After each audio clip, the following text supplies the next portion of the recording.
श्रद्धेय महानुभावों, हम लोग कई मंत्रों पर विचार कर रहे थे और ये मंत्र समान यज्ञ में तो प्रयोग होते ही हैं।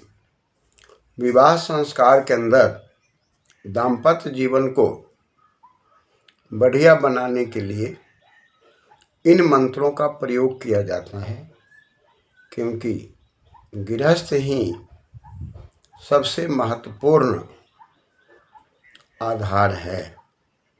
इसी गृहस्थ के आधार पर ही ब्रह्मचारी, वानप्रस्थ, सन्यासी, विद्वान सभी आधारित हैं।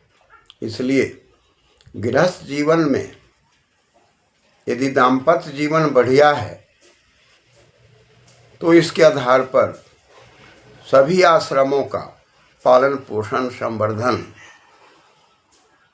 वेदानुसार संभव है। परिणाम हमारा समाज बढ़िया बनेगा। इसलिए दाम्पत्य जीवन में भेजने के पहले यज्ञ के प्रक्रम में आचार्य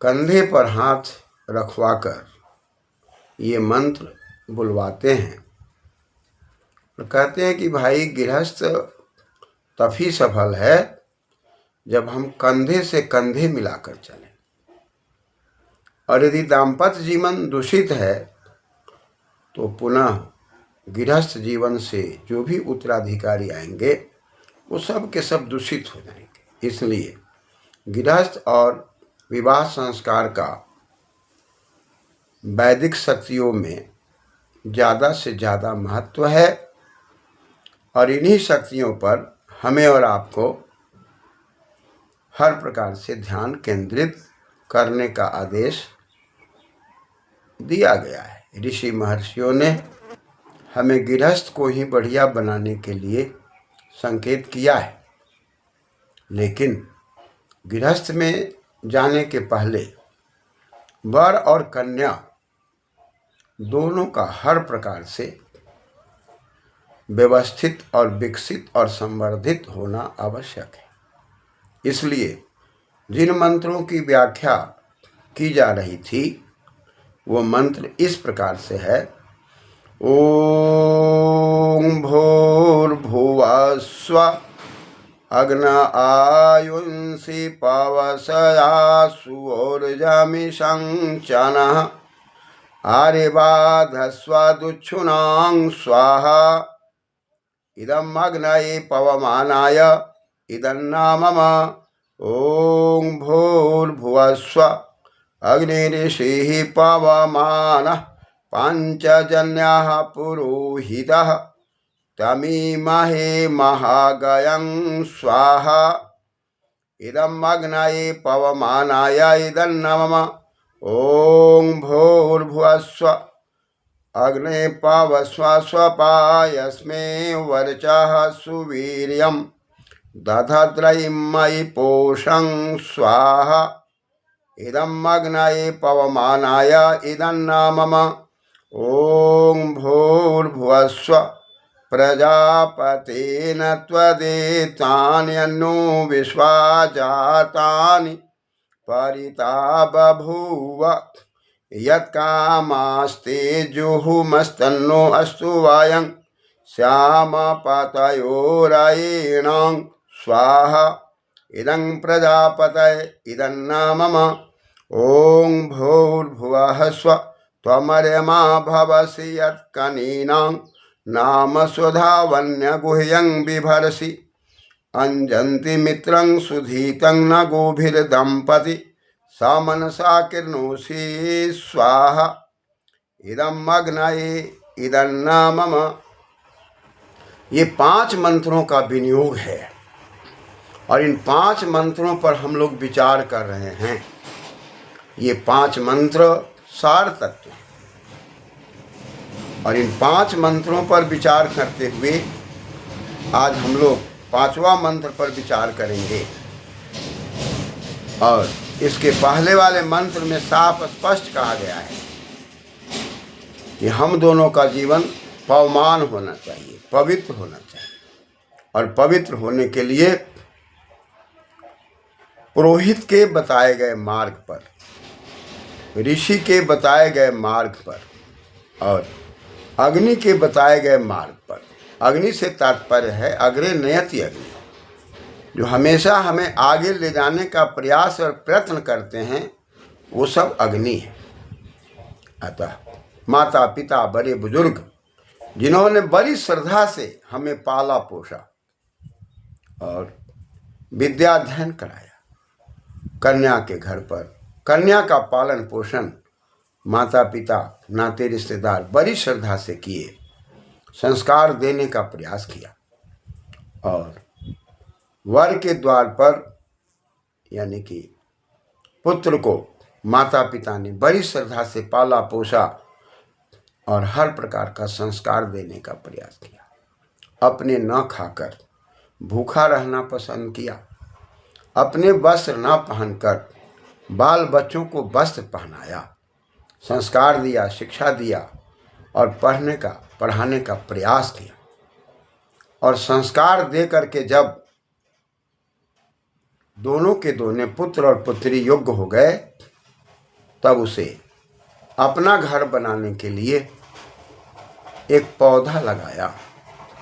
जैसे किसान बड़ी श्रद्धा से खेतों में पौधा लगाकर हमें आपको अनाज आदि देते हैं, ठीक उसी प्रकार से माता पिता भी उत्तराधिकारी बना करके इस संसार सागर से विदा होने के पहले बड़ी खुशी खुशी पुत्र और पुत्रियों को दाम्पत्य जीवन में जोड़ते हैं।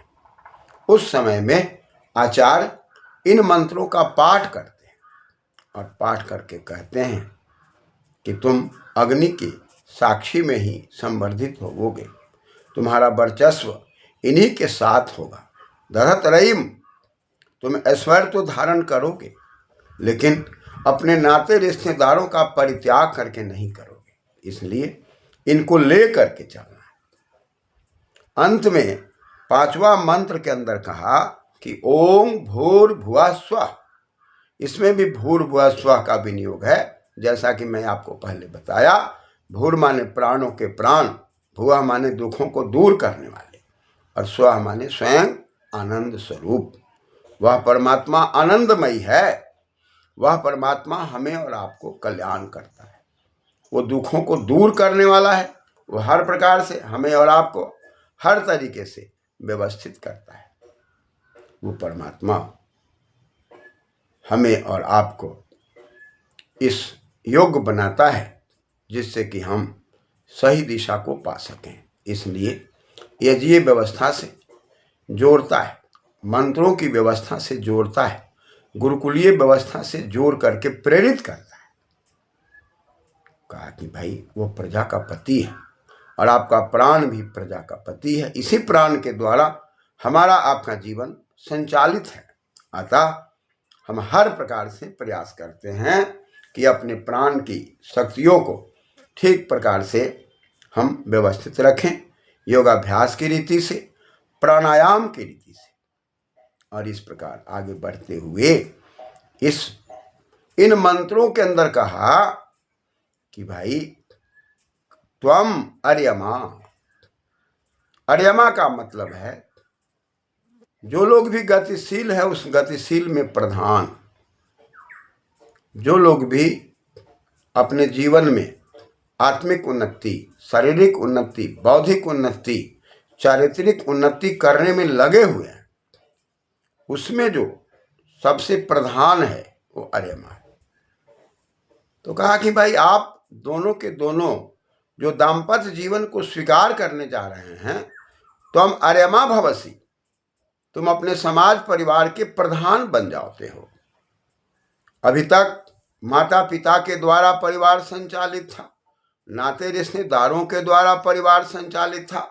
अब जो परिवार का संचालन होगा आप दोनों के द्वारा होगा। अतः आपसे जितने भी नाते रिश्ते में छोटे होंगे और आपसे जितने भी नाते रिश्ते में बड़े होंगे, बड़ों के प्रति सम्मान की भावना, और छोटे जो होंगे उसके लिए कहा कनिनाम, कहा कि भाई जो कनीन होंगे, यत माने जो कनीना, जो कनीन होंगे, छोटे होंगे, छोटे के साथ आपको कैसा व्यवहार करना है, बड़ों के साथ आपको कैसा व्यवहार करना है। विवाह करने के पहले आपके व्यवहार में लोग त्रुटि नहीं देखते थे, लेकिन जैसे ही दाम्पत्य जीवन में आप बढ़ेंगे तो बड़े बुजुर्ग भी आपकी त्रुटि देखेंगे और छोटे भी आपकी त्रुटि देखेंगे। वहाँ पर बड़ी सावधानी से आप दोनों को समन्वय करना है। जो छोटे नाम वाले हैं और आपसे जो बड़े नाम वाले हैं, यानी कि जो आपसे छोटे नाते रिश्ते में हैं, आपसे जो बड़े नाते रिश्ते में हैं, इस दोनों को कैसे आप संभालेंगे, कैसे आप लेकर के चलेंगे, यही आपकी विद्वता होगी, यही आपका अध्ययन होगा, यही आपका संस्कार होगा कि कैसे आप नाते रिश्तेदारों को संतुलित करेंगे। यदि आप संतुलित कर लिए तो आपका गृहस्थ मंगलमय है, और नहीं संतुलित कर पाए तो यहीं से कलह और क्लेश प्रारंभ होगा। यहाँ से बात शुरू होती है। धन्यवाद।